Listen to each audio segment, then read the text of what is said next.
Welcome back to another TERF Talk Down Under. I'm Stassja and with me is Ange. Hi, Ange. Hey. What a Hello. crazy couple of weeks we've had. Oh, man. That's why we haven't been posting as regularly as we usually would, because we have had the wildest couple of weeks. We have, we started this chat because we had no representation here in Melbourne, and we had a few couple of public TERFs, but we had no sort of people on the ground, just normal average folk. And so we started this chat, and people are paying attention to us now. I know. We had we both went up to Brisbane for International Women's Day events organised by the lovely Anna McCormack, who's been on our show before. That was 3 days of turfing out with the other TERFs. You had a tweet retweeted by none other than JK Rowling. Yeah. That was cool. And it was a specific, a Melbourne-specific tweet too. It was about how all our services are being invaded here because we have self-ID. And this, once again, this is the reason that we're mouthing off so much, because we're directly impacted by this shit. And we've got no amplification because all our media's signed up with ACON. And so, for her to share that, and I'm sure that, people that are trying to silence us saw it as much as people on our side. And I've been getting inbox messages all week from women in Scotland who said it's all over the Scottish media, and, how grateful they are that I tweeted it. So it's been really good to amplify not just all of our voices worldwide, but specifically the voices of women who are suffering here in Melbourne. Yeah, well done. Oh, and Posey shared a picture of me on the TV this morning as well. So that's the two biggest TERFs out there. And they're like, little old Ange has made it into the TERFosphere. It's so exciting. Well, that was the next thing. You had your first television appearance on Sky. Well, yeah, my first television appearance as a public TERF. We all attended, like both of us and a bunch of other really amazing women. About 25 of us attended the Union's International Women's Day March. And like last year, we were not welcome. They told us beforehand that trans women are women and sex workers work, and we're not welcome there because, of our horrible beliefs, like that sex work is oppressive and that trans women are men. So we all turned up. So we all turned up anyway because we used to be not welcome, and we filmed all the chanting of what do we want? Equality. When do we want it? Now. And trans women are women. And we, at one point in the march, we had all like 600 idiots screaming trans rights, trans women are women. And we're all just there going, nah, doesn't worry us. And we filmed it all, and we took heaps of photos, and people were trying to come and be aggressive to us, but because they manhandled us with male marshals last year, they sent female marshals to come and like corral and manhandle us.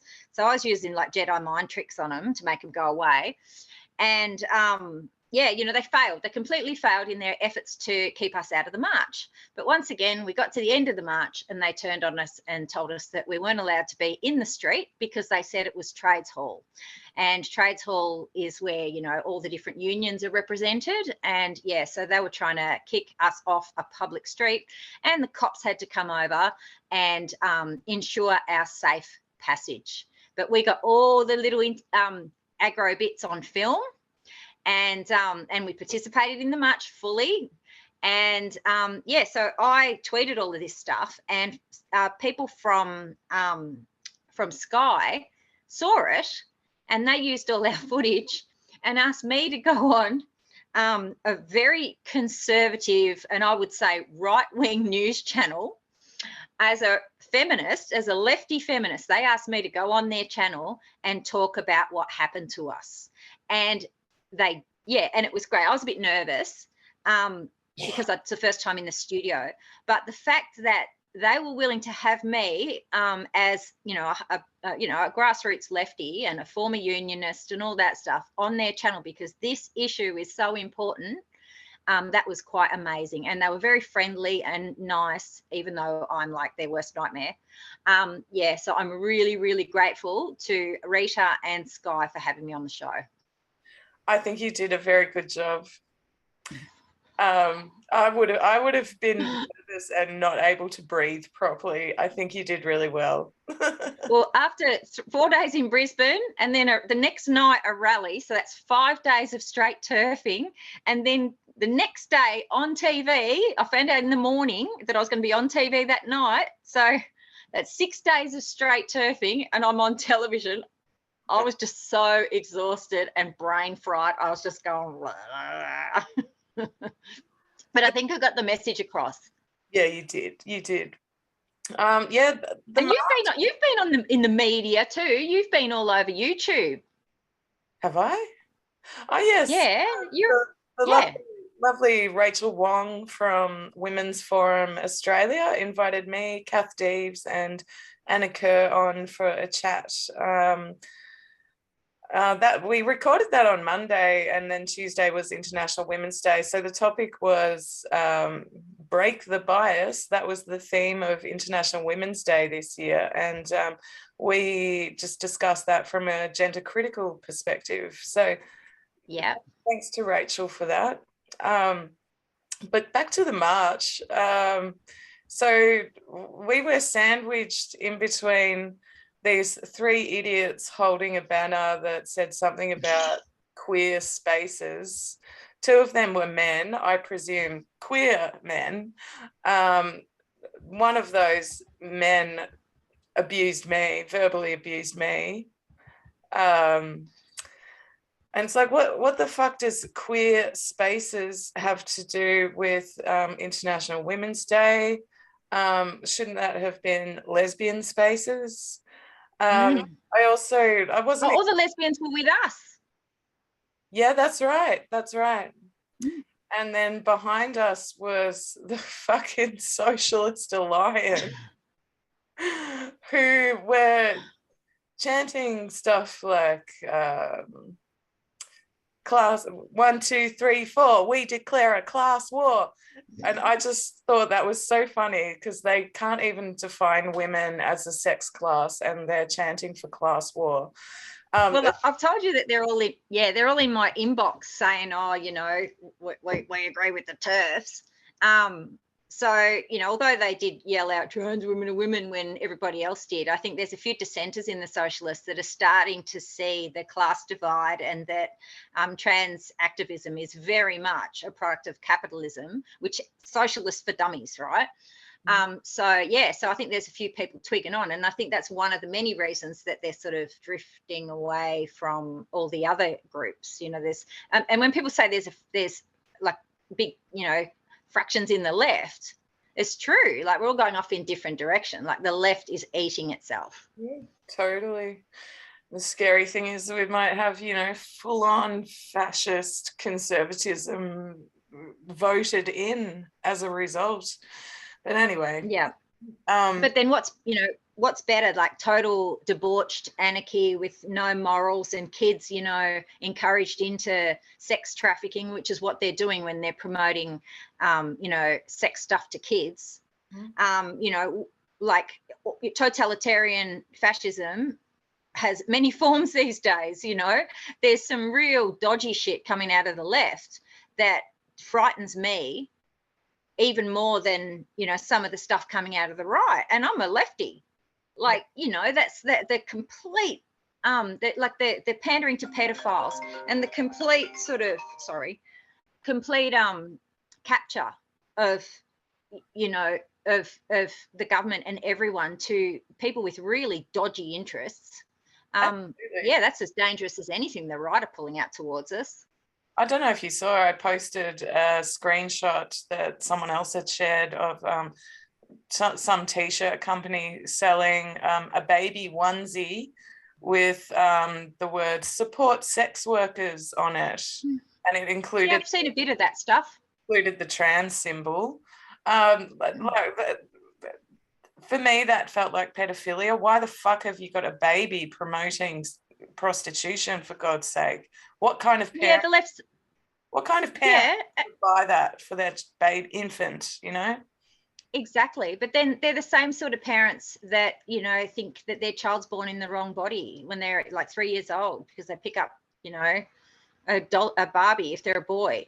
You know, we're not talking about rational and sane people, and yet these are the people that are in the government's ear because they're pretending they represent the majority so they can justify these bizarre, you know, trans things that are just putting money in their coffers. And they're putting up these, you know, this minority of people with these really revolting views, and they're normalising them. Terrible. Back to the march. The other thing about chanting about we declare a class war, it's like, do you know what happens to women when there's a that was the other thing they were chanting, revolution now. It's like, do you know what happens to women during civil unrest and civil war or revolution? You know, like I used to be like them. I used to be like, yeah, fuck the rich and all that. Excuse me. And then I watched this, I think it was a 10-part documentary series on the fall of Yugoslavia. And something that really stood out there was a woman who got kept as a domestic servant and sex slave by men that were her neighbours prior to the war. After the war, there was no justice for her. She was encountering these guys that had been raping her, who were her neighbours, down at the local supermarket. And after I watched that, it was around the time of George Floyd and when that really kicked off. And it just really changed my perspective on all of it. And now I'm like, I don't want a revolution. I would just like some law reforms, please. Yeah. I'd like a feminist revolution, but no, it is. I mean, rape's a weapon of war. We all know that. It's the thing that's not talked about. Every single war, rape is used as a violent weapon. You know, the men are shot and the women are raped and shot. I really think and the girls and children are raped too and shot. I really think rape should be classed and treated as torture under all. Well, these days, here in Victoria, like, men aren't even going to jail for rape. They're convicted of violent rape and they're not even going to jail. Oh, the worst one was recent. Within the last year, I think it happened, that AFL player that like grabbed a nurse in broad daylight and hauled her to the ground, and a female judge let him off, like said that he was not intending to rape her, when it was anyone who saw that footage is so fucking obvious and just makes me so angry. Yeah. Yeah. Okay. That, you know, and this is it. All these women and, you know, men and women, all and all of the public liberal feminists are guilty of this, and all of the supposedly feminist orgs. Equality feminism. Feminism means equality for all. We live in a patriarchy where men are up here. And, you know, in recent years, it's come down a bit, right? But men are still above us in most things like, you know, work and money and, you know, well, everything. So in a patriarchy, they're saying, we want equality. It ain't going to happen. Yeah. It ain't going to happen.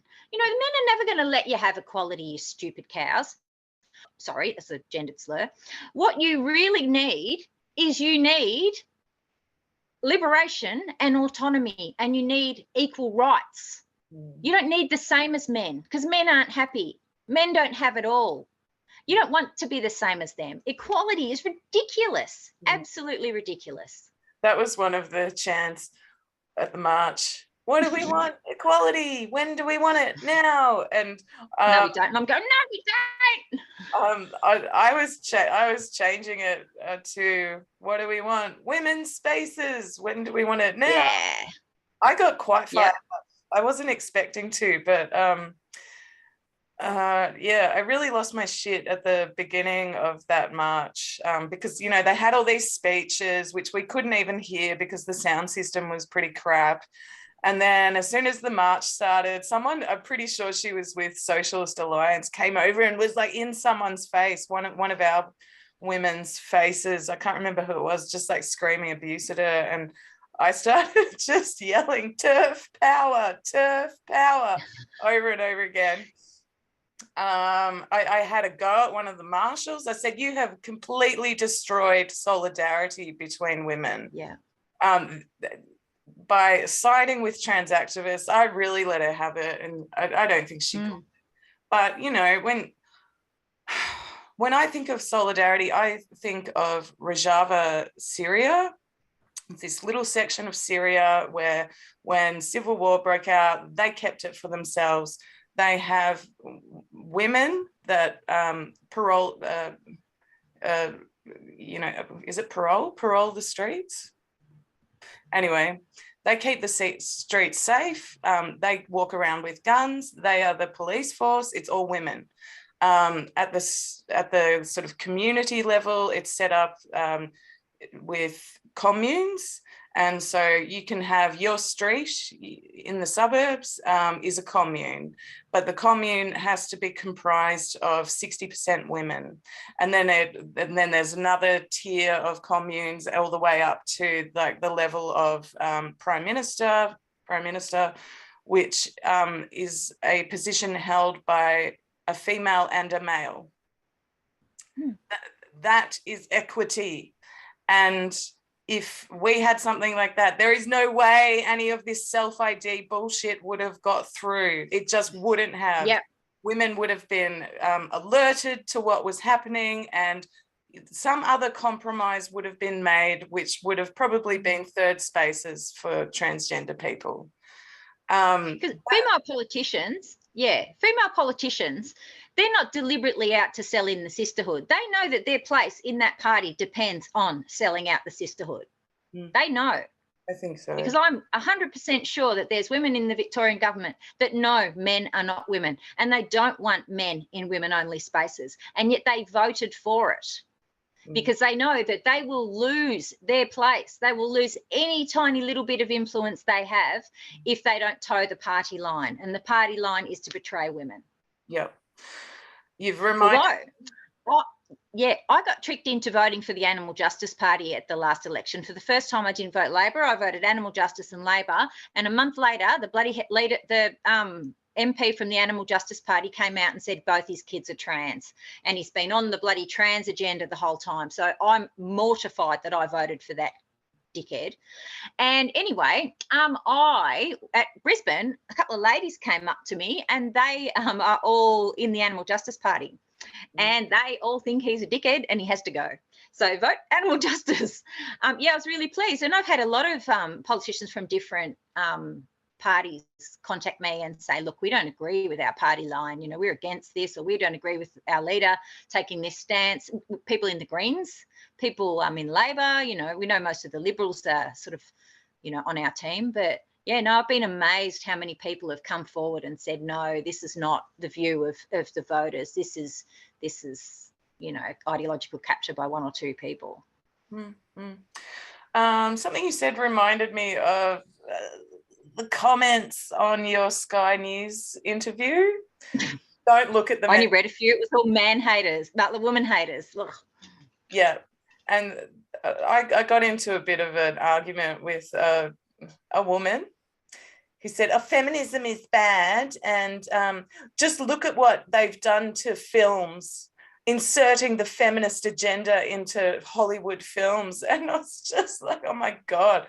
And I rattled off a list of what feminists actually want, you know, like a justice system that works for us, making it easier to leave violent relationships or exit the sex trade. And she's like, well, I agree with all of that. I'm like, well, then you share feminist values, but what you're doing is, in order to get brownie points from men, you are denouncing feminism.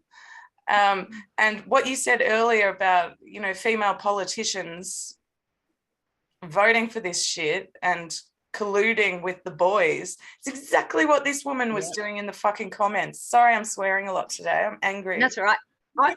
I made a couple of the marshals cry, right, which was a bit, you know, manipulative, because I got in their faces and said, you know that you're on the wrong side and all this stuff. But, you know, one of the things that really made them upset was when I said, you know that you're going to age out of this, and when you're older, the men are going to discard you like trash. You're only here because you're young.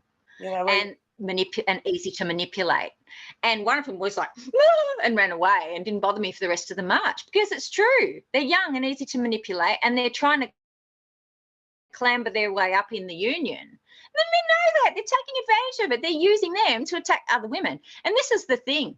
You know, we can't infight among ourselves, and we have to, you know, and it's part of our philosophy, but it's also a tactic that we need to bring women in, not push them away, because, you know, women are powerful together, and the patriarchy uses us attacking each other as a tool to you know, to stop us being powerful. And I just think it's anti-feminist sentiment. Like, they want us to be attacking each other. They hate women. Absolutely. They're saying, they think liberal feminists and feminists like us are the same thing. But like you said, when you tell them, they realise it's something that's completely different. You know, the women who represent the liberal feminists that are all over Twitter yelling trans women are women and sex work is work will never, ever, ever have to suck dicks for a living. And they will never, ever, ever have to use crisis services where men are going to invade when they're at their most vulnerable.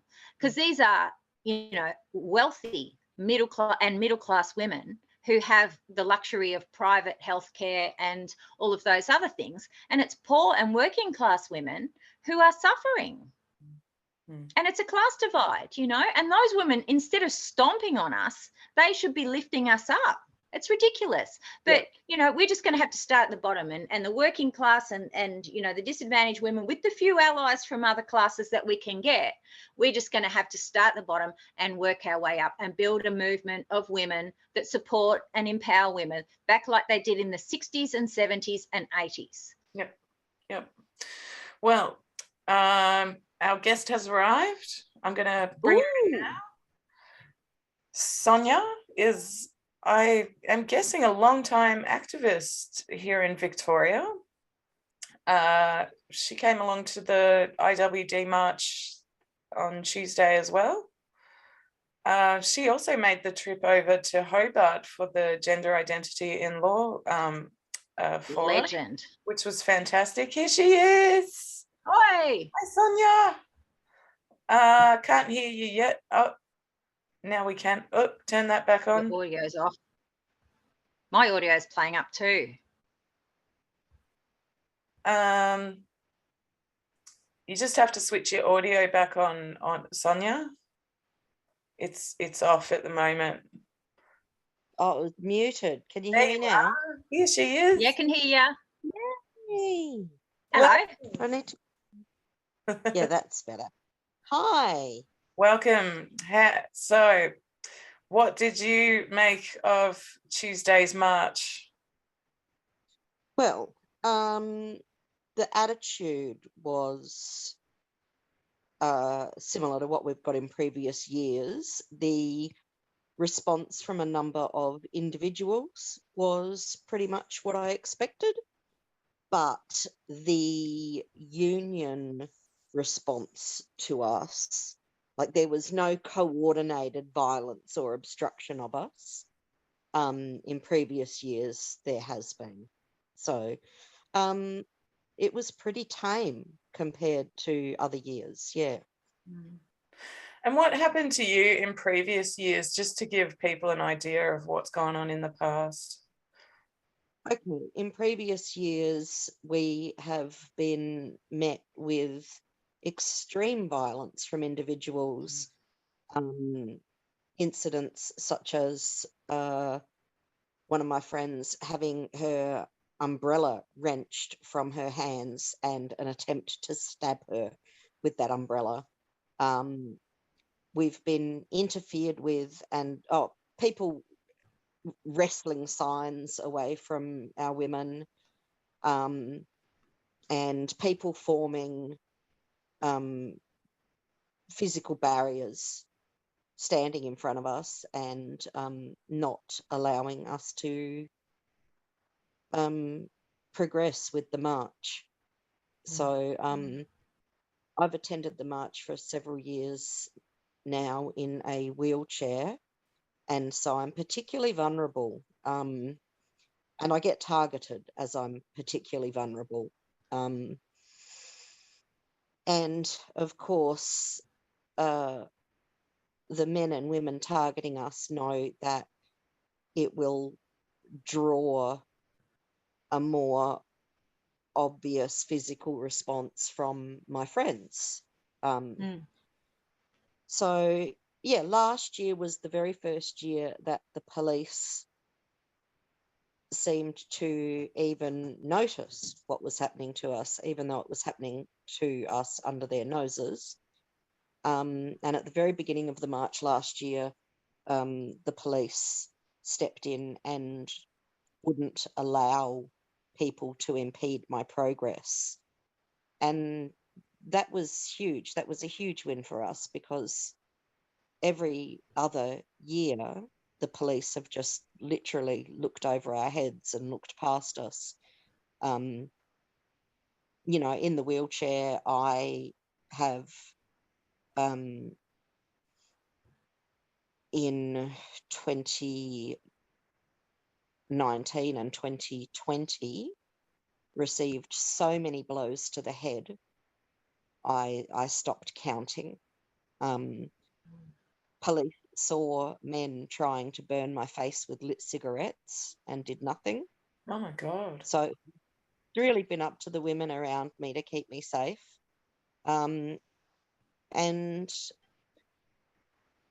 yeah, you know, it's really typical for most of us to go home with minor injuries. You know, one woman last year had an injury to her thumb and her shoulder from having attempts to wrestle her sign from her. Yeah, I've had minor head injuries from blows to the head. Last year, because of the attempted barricading of us, and that was from union people. That was organised by union people. From my knees to my toes, I was absolutely bruised, black and blue, from people crashing into me and impeding my progress. Yeah. Shocking behaviour. It was more violent last year. And then the people that attended last year hopped on social media and called us violent extremists. Now, we had our signs gripped to our hands. Like there was none of us, did anything violent, and yet they're all over the place saying the violent TERFs, the abusive violent TERFs, and making up absolute lies about us. Was that this year or last year, do you mean? Last year. Right. Last year and the year before. Yeah, it was awful. And then, our stories never got told. Like Sonia's telling her story now. Her story didn't get told last year or the year before. The police did actually say to me, Sonia, that they recognised us from last year. Oh. Yeah, and I can't stand the police, but they also seem to be concerned for our welfare, and I think they were actually on our side. Do you think I was just going to say, do you think it made a difference that there were more of us this year? Yes. I think it made a huge difference that there were more of us, and that there were, the numbers at the march, they reckon there was less than 1,000. So, there was like maybe 12 or 15% total numbers of people at what there usually is. So given that there was so few people overall and more of us, we definitely were more of a significant presence, and we were more at liberty to take up space, spread out, and actually walk and, keep pace with the march. And not having a crowd didn't give cover for violence against us. Mm-hmm. That was the huge difference this year. What would you say to, yeah, you go, Ange. I noticed that they sent women after us because we made such a stink last year about them sending men to bully us. We must have had a massive impact last year because their whole way of approaching us completely changed. And I'm really proud of us for standing our ground and, getting the union. Like this 9, it started off as 15 women, ended off being 9 women at the end, up against all of the unions at Trade Hall. And they got in such a stink that they actually listened and they changed their approach to us. I think we should be immensely proud. Yeah, I think so. There was year before last. You go, Sonia. Year before last, there was 5 of us. There was 5 of us, and the police looked the other way. As people were just so incredibly violent. Yeah, I saw at that march. I saw a girl get king hit, like smashed to the ground like that. She was anti-prostitution, and a bunch of sex workers came over and belted her.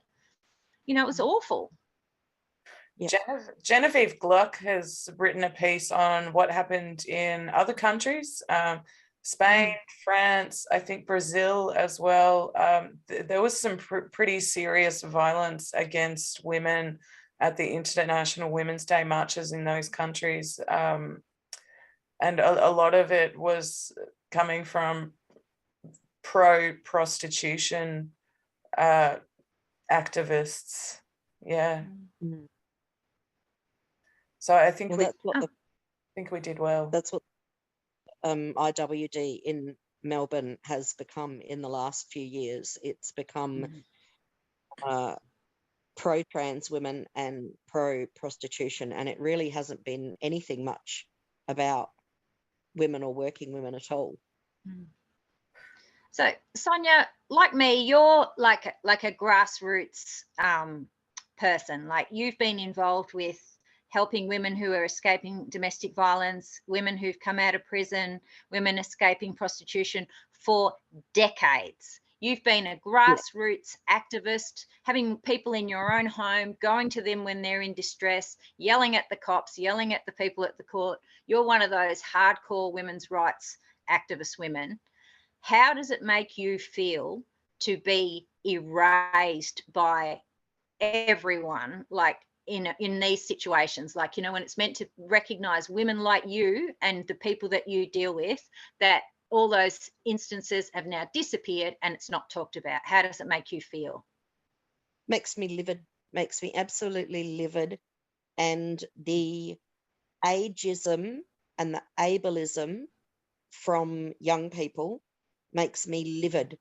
To have spent my life fighting for human rights for all and for women's rights particularly, and to have young people, people in their teens and 20s, sometimes young people that I've known their whole lives, to think that overnight I've become some sort of bigot is truly offensive. It is. It's heartbreaking. It's unbelievable. The evidence of my life is not enough for them to know that I care about people. And because I won't say trans women are women, because I won't say that, suddenly, the work of my lifetime doesn't matter. It's just, you've done all that stuff, you haven't been paid for any of it. Exactly. This is all just been, like you say, grassroots. It's just seeing a need in the community, seeing women without resources, women that need assistance, and providing that assistance where I can. Can you tell us a bit of your background and the work you've done over the years, Sonia? I've been engaging with politicians on women's issues for quite some time. I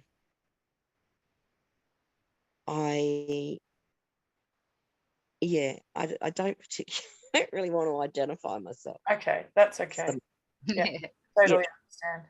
Well, look, you were on the front line down in Hobart as well for the Gender Identity and Law Forum. You were out the front holding up a sign. What was that like? Because I was inside for most of that, so I didn't get a real sense of how it went. The crowd was really hostile. They were very much emboldened, I think, by the presence of authority figures protesting with them. Peter Wish-Wilson was there. I didn't see him. I found out later that he was there. And the Lord Mayor of Hobart was with them. I don't know how people can believe that they are somehow radical or anti-establishment when they have the entire establishment on their side. Yeah. But yeah, they were the sort of looming threat of violence was not the same, but the sentiment was the same. There was a man in the protest in Hobart who directly physically menaced a woman holding a placard next to me, and he wouldn't comply for a while with instructions from security. But I was holding a sign that said same-sex prisons, and I was, because I was in a wheelchair, I was sort of not very prominent. And as the crowd started to thin out, there was some young women, a small group of young women who saw my sign for the first time. And the reaction they had bemused me no end. One of them saw my sign, and it put me in mind of the recent popular internet slang of oof, OOF, because the way she responded was this physical sort of oof, like she'd been hit when she read my, and she pointed me out to her companions, who then promptly followed with exactly the same reaction, like ooh. It was like a stage punch to the face, or like a pantomime. And I wondered, do they really think these words are violence? Because they were responding as though they'd received these pantomime blows to the body and the head. And as someone who has literally copped dozens of blows to the head in a protest, I don't know what they're thinking. And my message is very clear: single-sex prisons. Right now we have in Australia and a number of other places around the world, we have men self-identifying into women's single-sex prisons, or what should be single-sex. We have vulnerable women being locked in with men who, some of them have been convicted of the most terrible crimes against women and children. And they are literally being locked in. It's mind-boggling. Women make up such, and have always made up such, a small percentage of incarcerated people. And of course, in Western countries, and probably a lot of other countries as well, women who were imprisoned just used to be chucked in with men with predictable results. And so women fought really hard to have single-sex prisons. And, I don't believe any men should be in a women's prison. I don't believe there should be men on the administration. I don't believe there should be men prison guards in women's prisons. I believe perhaps if there needs to be tradesmen come in, that they need to be escorted. I don't believe that women in prison should be exposed to men at all. I agree 100% with that. Yeah. So that's one of the things that I campaign for. I see that, there's actually a Keep Prison Single Sex group in the UK and the US, and I believe there's one in Western Australia. And for people who support men being able to self-identify as women, the contradiction with other beliefs and other movements that they claim to support, like Black Lives Matter. Well, in places like the US and Australia, we have, for both sexes, overwhelmingly overrepresented prison population of Indigenous people and Black people. So, if they think Black lives matter, why don't Black women's lives matter? Yeah, exactly. I think there's virtually no women that need to be in prison. But until we get to the point where we're, actually considering community safety primarily before, punitive sort of ambitions, I think while we do have women in prison, we have a duty of care to them, and that includes not locking them up with men. And while Aboriginal women are so ridiculously overrepresented in prison in Australia, it is so cruel and so unkind. And I think, sorting out the unnecessary imprisonment of women is going to be a much longer term thing. But we can stop men in prisons overnight. We can alleviate that one unnecessary cruelty immediately. Yeah, I'm just waiting. Surely it's got to happen eventually, possibly in the US, but it's in contravention of like United Nations, I don't know what it's called. They have these treaties that all the member countries sign up to, and there is definitely one around cruel and unusual punishments. Now, putting men in with women in a confined space like that is cruel and unusual punishment, surely. And I really hope that we see some legal action taken around that, where they actually take it all the way up to the UN to get this changed. Well, the United Nations, I believe, have been, and the World Health Organization have been campaigning for women to have appropriate single-sex toilet and showering facilities in third world countries where people have, communal facilities, don't have individual facilities in their own homes. And, they know that women not having access to safe single-sex toilets overnight, for instance, is a huge, huge problem, and that women are really vulnerable to sexual assault by men when they have to toilet at night, when they have to shower in communal facilities that are not, designated single sex.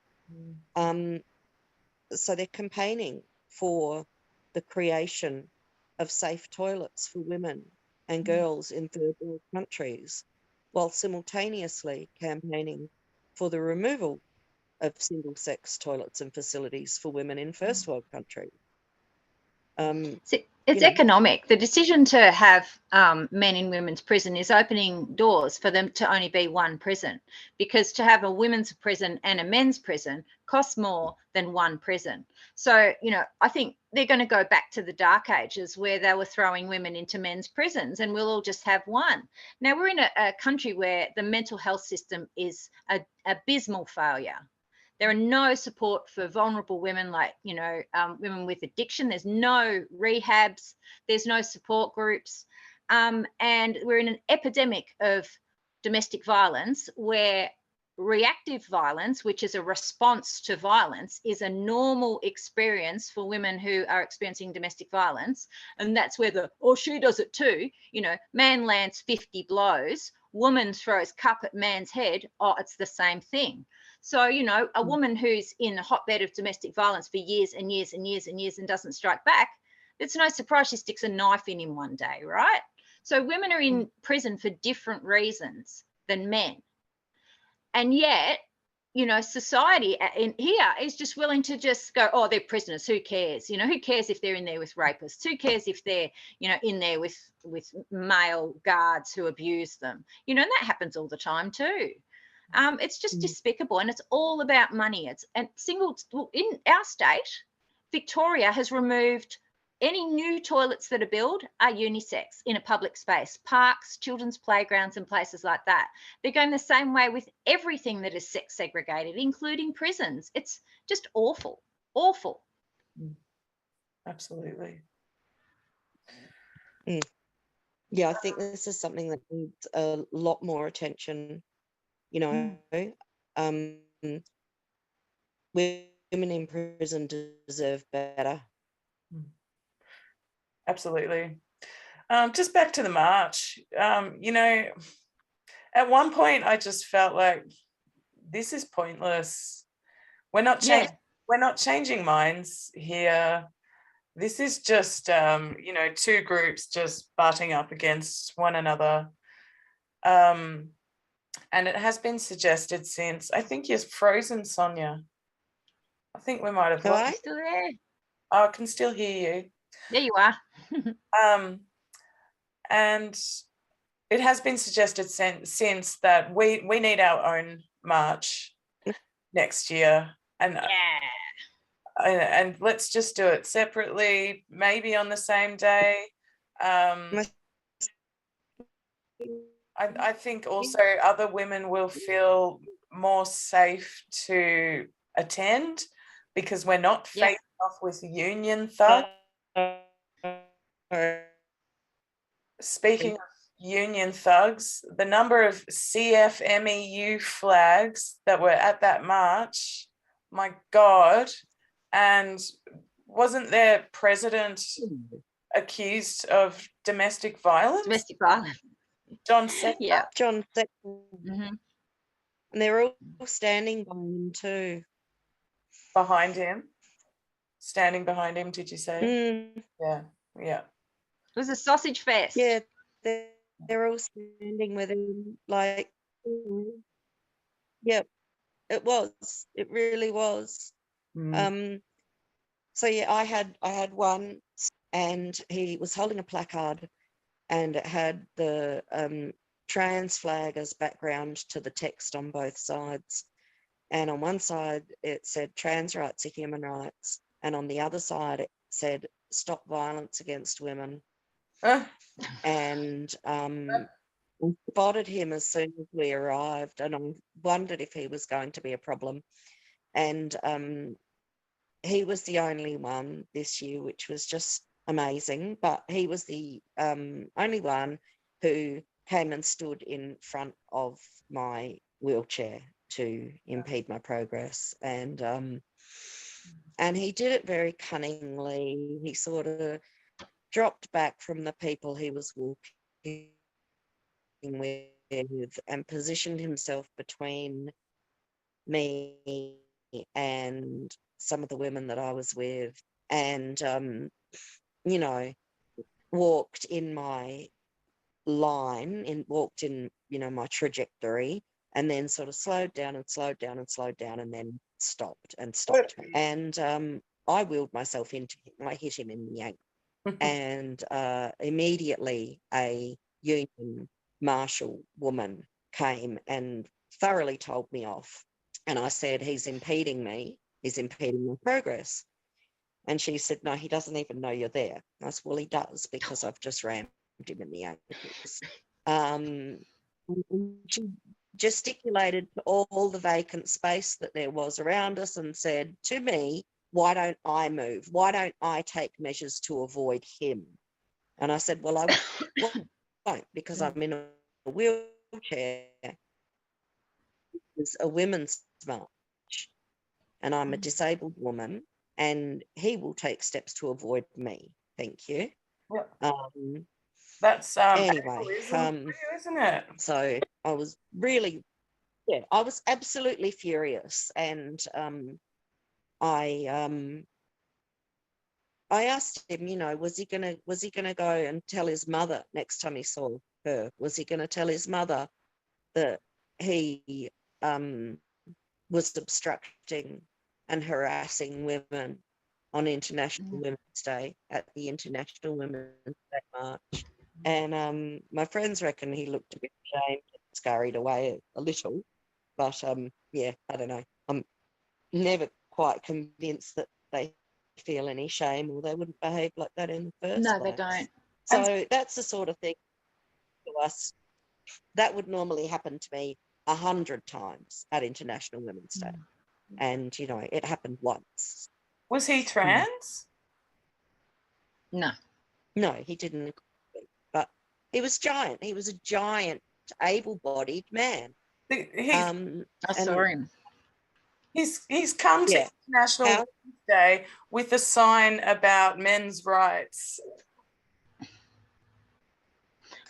Did they get any selfies with you, Sonia? Because I know a few of the trans activists were getting selfies with us TERFs. It was great. We were all like, woohoo! I'm sure there's a few that got a few selfies with you. I had lots of selfies. I had lots of sneers. I had lots of middle fingers. That's all pretty standard. So inclusive doesn't include, disabled older women. That's for sure, does it? No. And I know that they devote quite a bit of time and energy trying to find our identities. And I always ask them, for what purpose? Why? What will you do with this information once you know? I could tell you who I am and where I live, but then what do you intend to do with that information? Why do you need to know it so badly? So last year, was it last year? Year before last, I think, perhaps. One of my friends got into a skirmish with a giant man wearing a pink jumper and long blonde hair. So I assume he was a trans woman who was quite violently preventing me from participating in the march, and he hit me in the head many, many times. Outrageous. Sonia, you're breaking up. Even come up to her top of her head wasn't a collarbone. Like she was. Sonia, I'm really sorry. It's breaking up really Can you hear me now? Yeah, but look, it's internet losing. It's probably you're in the country. It's shonky internet in the country, isn't it? It's probably. But we're renowned for our technical faults. But so don't let that put you off. I think we better leave it there. All right. But we're really grateful for you coming on. Thanks for sharing all your experiences. Yeah, and thanks for putting yourself out there at that march. You're a real trooper. You're really there for women, 100%. Thank you so much. Thanks, Sonia. You. I'll see you both soon. Bye. You will. See you. Oh, wow. Yeah, wow. You know, the other thing. Sonia's old school. Yeah. Yeah. That's what women's rights means to me. Sorry, we keep cutting each other off. Go. Oh, I was just going to segue into the gay and lesbian Sydney Mardi Gras. Oh. Or should I call it the gay men making fun of women Mardi Gras? It wasn't even that. It was like someone had gone to, I don't know, like it was like going to Comic-Con, but adding sex. Yeah, right. That's exactly what it was. Every gay and lesbian person I know, and I know fucking heaps, right? I said, did you watch Mardi Gras? Not one of them said yes. They go, oh, yuck, we haven't watched that shit for years. We watched it from our hotel room in Brisbane, Jazz and I, and we were shrieking at how ridiculous it was and how embarrassing it was. And like some guys in glitter hot pants came on and we went, oh, thank God, the old school gays. And there was one float. The rest was like Comic-Con crossed with bondage. And it was all like corporations, big corporations for the most marginalized fetishists out.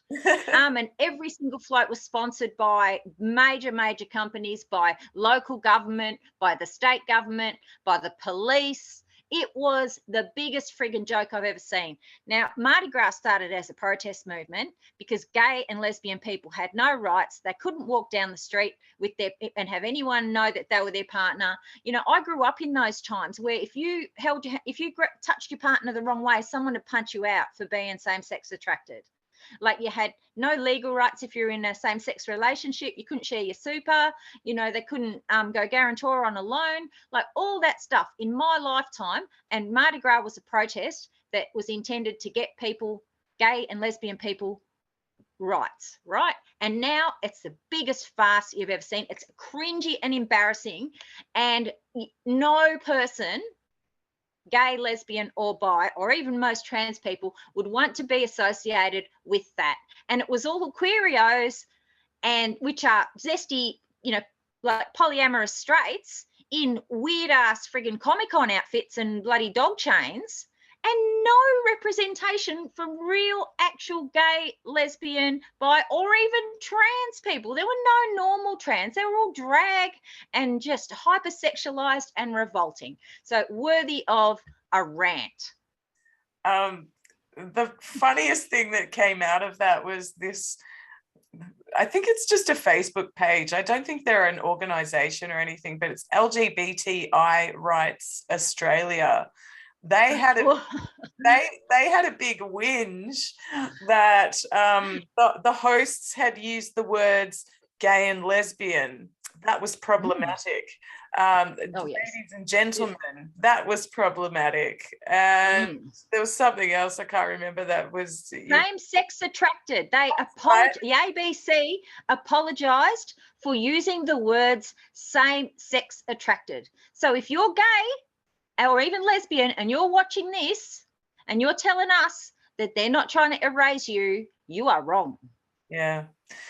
And I really hope those idiots at IWD that were holding the queer spaces banner, I hope they see this. Like, surely you've got to wake up eventually that your sexual orientation is under attack again. Like, surely.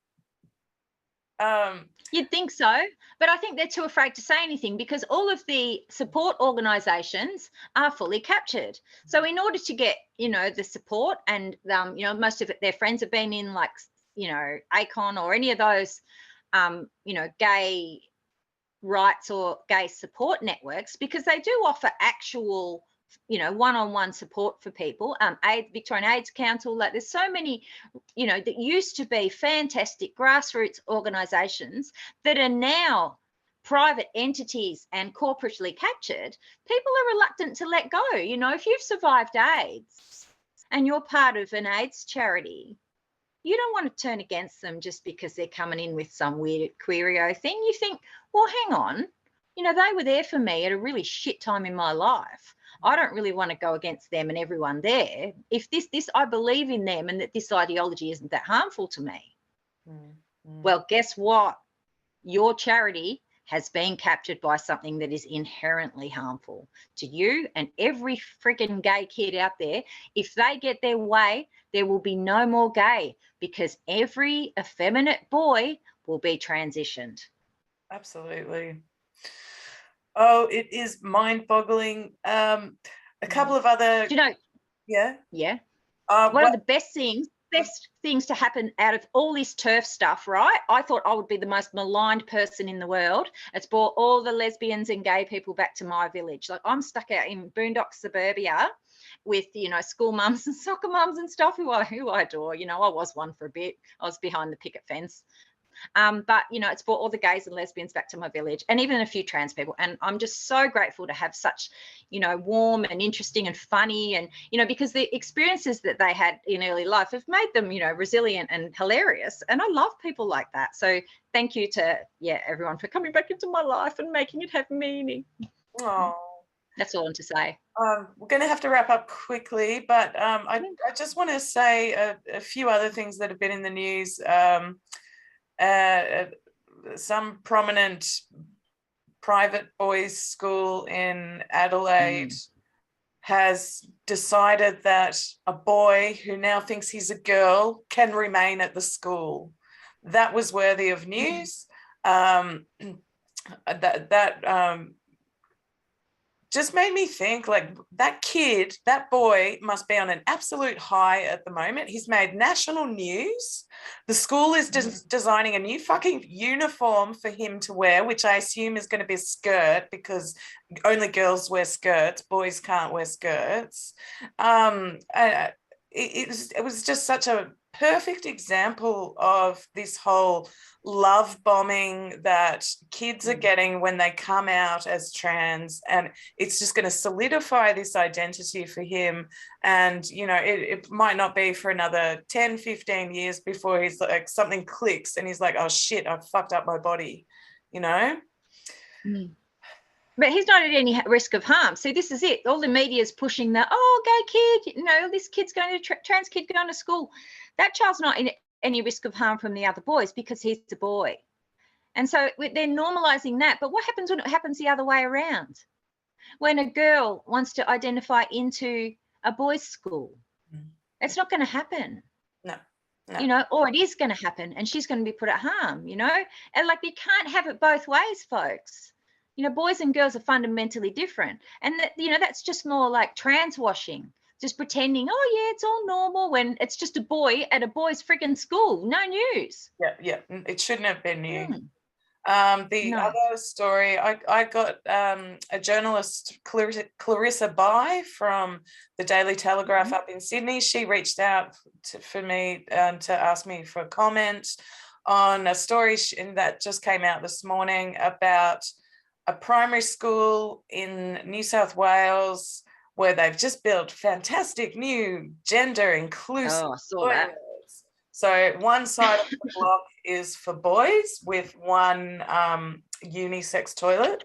The other side of the block is for girls with, I think, one unisex toilet. You can see all the way through. So apparently that makes it safe, because now they're going to have an extra teacher on recess and lunchtime patrolling. That was the word I was looking for, patrolling.